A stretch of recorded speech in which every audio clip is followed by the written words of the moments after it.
Hey guys, welcome to date night at Sur La Table. I am Tila. And I am his date, AKA Ali Tila. I don't think our friends know that we actually met at Sur La Table. Yes. I was teaching, what class was it? It was knife skills. That's right. He was the hot teacher. According to one of our friends, many a girl had a crush on Tila. All 5'6" of me. I'm just a beast like that. Anyway, guys, you can connect with loved ones through cooking. And we're gonna do a fantastic date night menu for tonight. We're gonna start with a crab cake with remoulade sauce. Yes. And then we're going to do a classic steak au poivre with a green pepper sauce, and we're gonna do frites. And if you don't speak French, that means French fries. All right? And then what are we finishing with for dessert, Ali? We're gonna do a classic bananas Foster. Also, you're gonna flambe that. Yeah, light it up. There you go, a lot of fire happening here in the Sur La Table date night. You light me on fire, babe.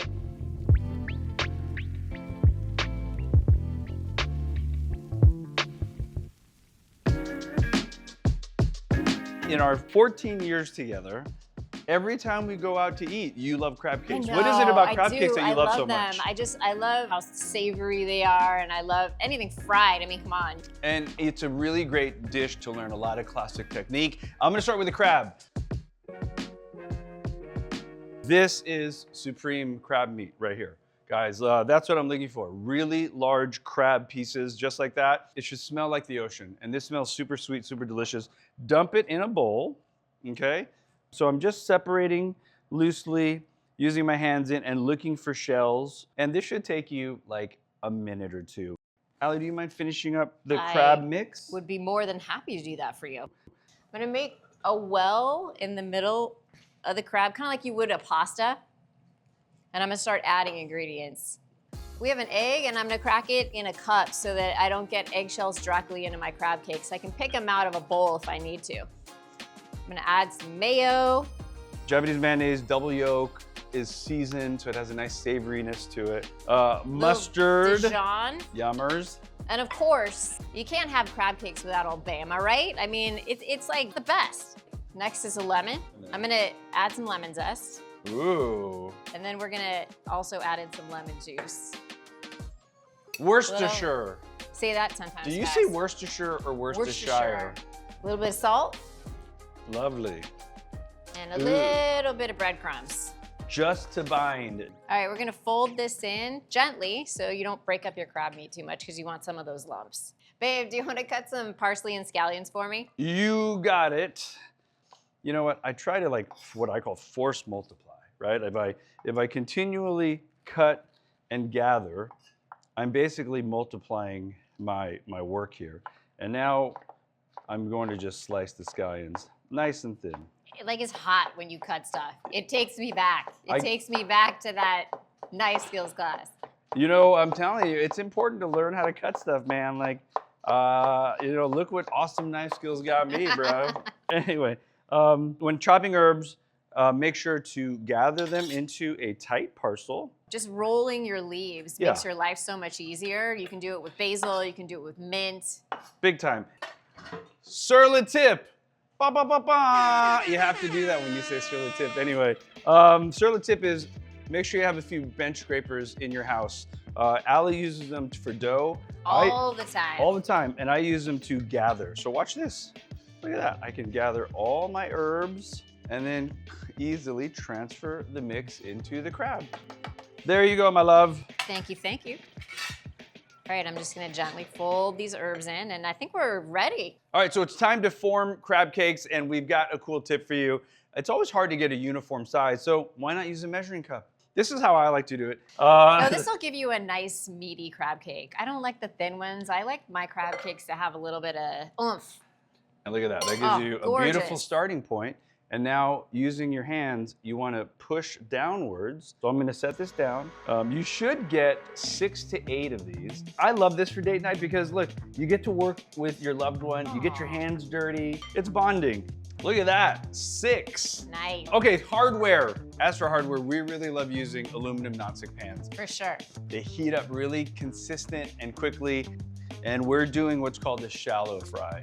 What I'm trying to do is get enough oil so I'm frying about ½ an inch of that crab on both sides. Ali!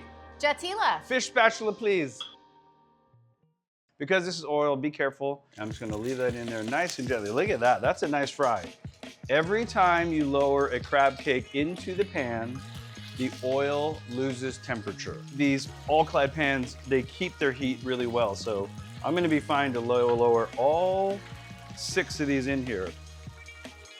After about a minute or two, this is how I like to flip the crab cakes in the pan. Take the fish spatula, push it against the side of the pan so it does a little rotation in the pan. You are killing me with these crab cakes. They look amazing. Ali, do you mind tending those? I will. While I make remoulade? Yeah. All right. We like to use Japanese mayonnaise. Then grab your microplane. I'm in a microplane upside down. So I'm trying to grab all that delicious lemon zest.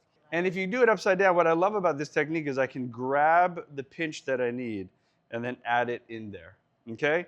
Another thing you can microplane is garlic. Watch. Turn the microplane over and just tap. There you go. So microplane seed grabber. What? All right. A little bit of Dijon mustard. And then Worcestershire. All right. And a little kind of Tila twist here. Traditional remoulade has that kind of reddish hue, and that's from paprika. But the Tila way is to add a little bit of heat in the form of Asian chili garlic sauce. We think the acidity and that kind of that garlickiness plays lovely with remoulade. It's good in everything. All right, I'm gonna finish the sauce with a little bit of chive. Ali, crab cakes, how are they looking? They're ready to pull. All right, let's do it. Look at that, GBD on both sides. Heck yeah. First quarter sheet pan was for the raw. We added a quarter sheet wire rack to catch any excess oil. So you wanna salt these right when they come out of the oil. Yum, yum. I think it's time to plate. We love serving crab cakes with arugula. A little bit of olive oil, salt, pepper, and lemon really play nicely with the crab cake. Oh, look at you, fancy Ali. All right, a little bit of the remoulade. Sauce me. Woo! And don't forget a little bit of garnish. Oh, I love that. So crab cake, we like pairing this with a Sauvignon Blanc, very citrusy. So there you go, friends, crispy crab cakes, remoulade sauce with a nice, crisp Sauvignon Blanc. Crab cakes are rich, they're very kind of seafood forward. The perfect bite, Ali, in my opinion, is a little bit of everything. Yeah. The arugula, the remoulade, the crab.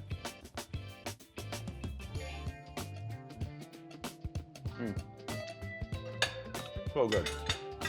Yes. So there it is, friends. Crab cakes with remoulade. That was just course 1. What's next? We're going to steak au poivre right now. Steak au poivre, translated to steak with pepper. It is a French Normandy dish that dates back to the 19th century. You sear the steak with a ton of pepper. You make a peppercorn sauce, super delicious. The toughest thing about this dish is actually pronouncing the name. Luckily, one of our camera operators, Martin, is Parisian. So Martin, is it au poivre? Au poivre. Au poivre. Au poivre. Au poivre. Au poivre. Au poivre. Au poivre. Au poivre. Au poivre. Au poivre. Okay, that's enough, both of you. Ces Américains avec leur prononciation. He's grumpy today. Au poivre. Oh, okay, all right, now. Take that, Martin. That's right. All right, let's start with some steak basics here. We're starting with the filet mignon, super tender, very, very delicious, and it's the classic cut for this. And I'm gonna start by salting this pretty darn well. Every chef wants to get that beautiful golden brown, delicious crust on a steak. And the tip on how to get there is to actually dry out the surface of the steak beforehand. Take this, put it in a quarter sheet pan on top of a rack, and put this in the fridge for anywhere from like an hour to even overnight, and you're gonna get that perfect crust. So we salted the steak a few hours ago. It's lived in the fridge, and look how nice and dry the top of that steak is.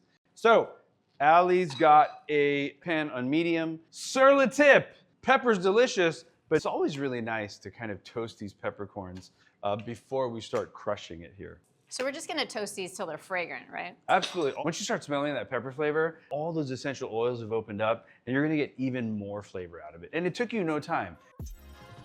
I was doing a little research and it turns out that peppercorns have a little bit of an aphrodisiac quality to them. I mean, I'm just saying. I mean, it is date night. So we're gonna teach her how to cook in the kitchen and cook in the kitchen. Wow. Okay, here we go. Let's put those there, Ali, and I'll meet you.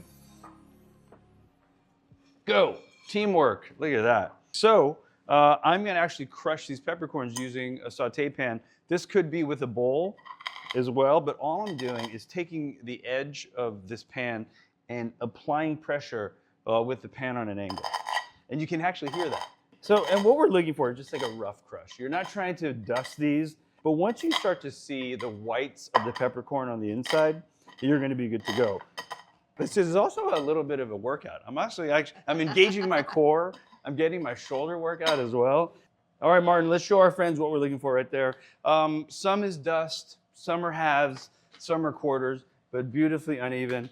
And this is how I like to do it.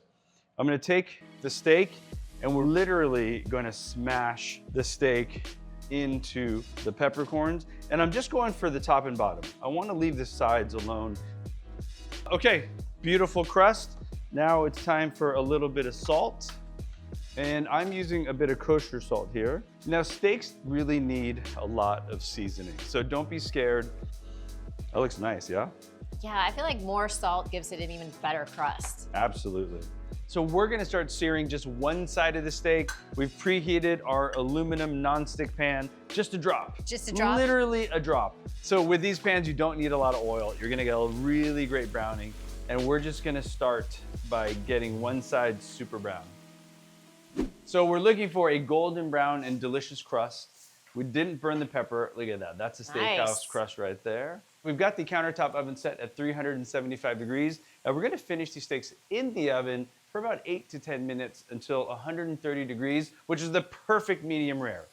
Wanna do the honor, chef? Absolutely. Come on in. I love using this countertop oven, especially if you're making a big dinner. Pop it in your countertop. All right, so while the steaks are roasting, we're gonna prep the cognac peppercorn sauce. Number one is green peppercorns. These are the same as your black, except they're picked off the plant very, very young, and they're preserved in a brine. So we're gonna give the green peppercorns just a very rough chop. It's not rocket science. I'm just trying to cut them to release their flavor so they're not too big. Thank you, doctor. So next ingredient that you should add to your arsenal is demi-glace. Chefs spend days making good demi-glace. Buy it at the store, make your life easy. It's just fortified enriched brown stock. That's all it is there. Last, I'm going to show you how to mince a shallot. I like to take both ends off first. I like to cut it in half. And I'm going to just do 1/8 inch passes. And I'm gonna go in to the shallot, not going all the way through, because I want the end to hold it all together. And then your final pass is an 1/8 inch slicing pass. And that's how you mince a shallot. All right, so it's been about 10 to 12 minutes, but the only way to really know a perfect temp on a steak is a thermometer. Ali, do you wanna check those steaks? Yeah, let's temp it. All right, so using a probe thermometer, a perfect medium rare is about 130 degrees. So 120 is rare, 140 is medium well. All right, so now we're gonna build the sauce in this hot pan. Ali has removed the steaks to allow them to rest. All meat that's been roasting must rest for at least 10 minutes. And that gives you the perfect amount of time to make the sauce. This pan is hot, but Martin, look inside. All these bits are delicious bits. In French, we call it fond. Ouais. Yes, all right, no complaints. So butter, we're gonna use the butter to saute the shallots. And as the butter's in there, Ali's lifting up all that fond, because all that fond is really delicious flavor. So now we're going to flambe, which means pouring the cognac, in this case, in there, and letting it ignite to burn out the alcohol. All right, you're gonna pour away from you, coat the bottom. Ooh, scared you a little bit. I mean, I do have a lot of hair product in, so maybe not the best time to have fire in my face. And it's that fast, my friend. Now we're gonna finish building the sauce. We have the green peppercorns. You have the demi, or the demi-glace. That's fiery. A little bit of beef stock. You wanna swirl that all together, sweetheart? And although we've got green peppercorns in there, I'm gonna season this with some black pepper, season with salt, and what pulls it all together is just a nice bit of heavy cream. Oh. Not nice. So as the sauce is reducing, I'm just going to cut my steak into shingles, ready for the plate. Checking for that perfect coast to coast medium rare. I'm so ready. I'm never not ready. To make sure everything kind of looks like a medium rare slice, just flip them over. And that way we have beautiful shingled out steaks from an end piece. You know what'd be great with this? What? Fries. Wow, you read my mind. So traditionally, steak au poivre is always served with fries or frites. I like some herbs, some salt. Put that on the plate. Looks fantastic. Oh yeah. Lovely date night bistro meal. I like a bite of steak with a ton of sauce. You like sauce. I do. You like it saucy. That's right. So it's not really date night till we've paired this au poivre with a perfect bottle of red wine. Here you go, my love. Oh, you do love me. Always. Cheers. Cheers. There you have it, steak au poivre. A romantic, sexy, easy to make meal that you can do with your loved one. Shall we? Yes, let's do this.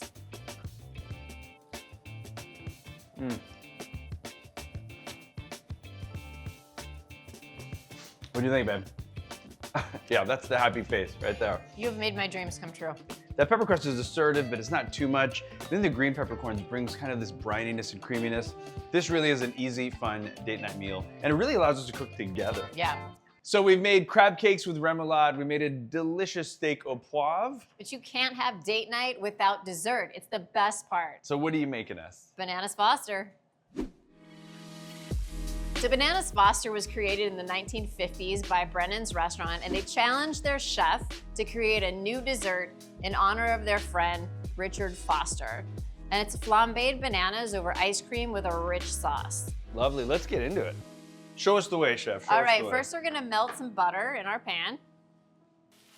We're gonna start by building a brown sugar and buttered sauce. And another reason why we love this, date night, very hands-on, and it's a very quick dessert as well. So you're basically gonna be on the table within a few minutes, and then what you do with your time after that is totally up to you. All right, give me some sugar. You got it. So I'm just packing some brown sugar in a 1 cup measure. May I? You may. All right. And then we're gonna add a little bit of cinnamon on top. Half teaspoon, chef. Hit me. While you're doing that, I'll cut bananas. I need 2 bananas. Can you quarter them? You got it.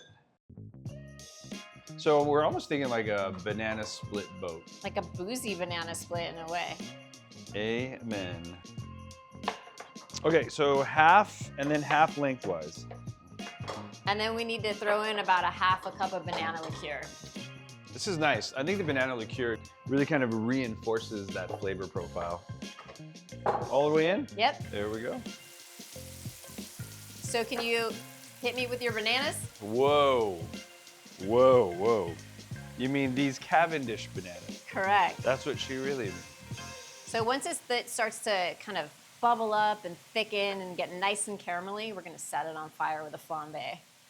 All right, can you mise me out half cup of rum and a quarter cup of the bourbon? Mmm.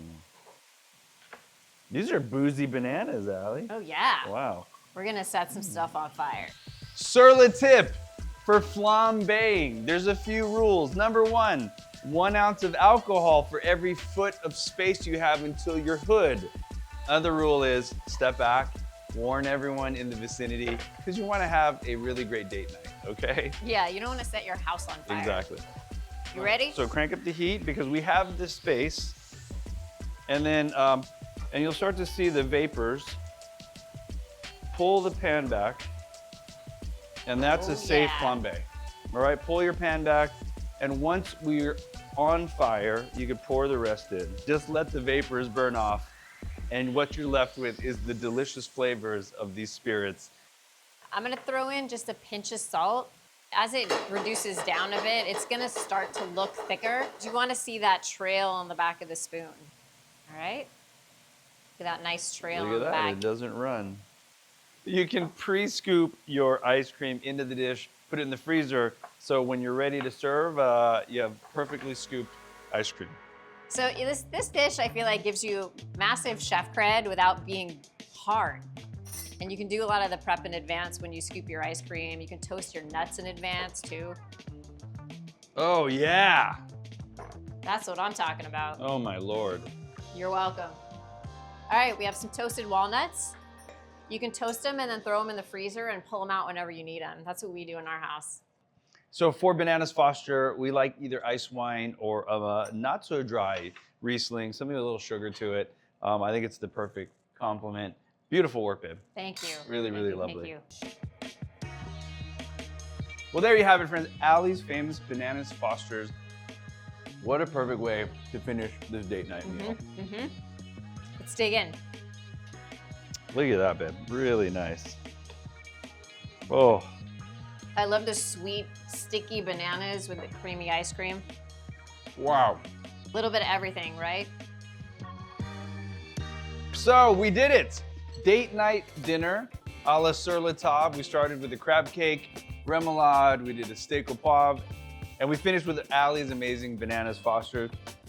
Well, we hope you can connect with loved ones through cooking like Ali and I did here at Sur La Table. If you love and want to check out these recipes, go to the link in bio. Please like, please comment, please subscribe, and hope you had fun. We had an amazing time cooking with you. Yes. We'll see you later. Cheers.